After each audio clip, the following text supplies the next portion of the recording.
This is Patrick Potter announcing for Exhaust 2013. We first have Cummins.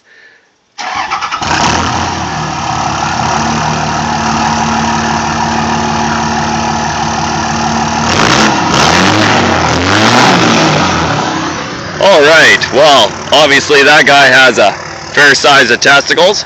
Now we're going to go over to the 2012 Dodge Longhorny.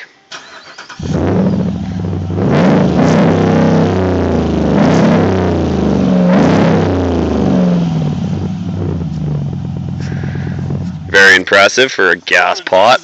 They're cheating them whores. Smells kind of funny, but that's okay. Now we've got now we've got just a wore out old piece of shit Ford. The operator's trying to find the keys.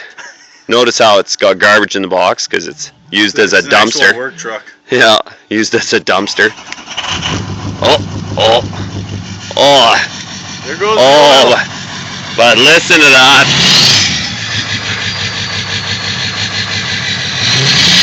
She might be muddy. Damn, that sounds good. Ford goes anywhere it's towed. Yeah, well, Mike goes anywhere he's told.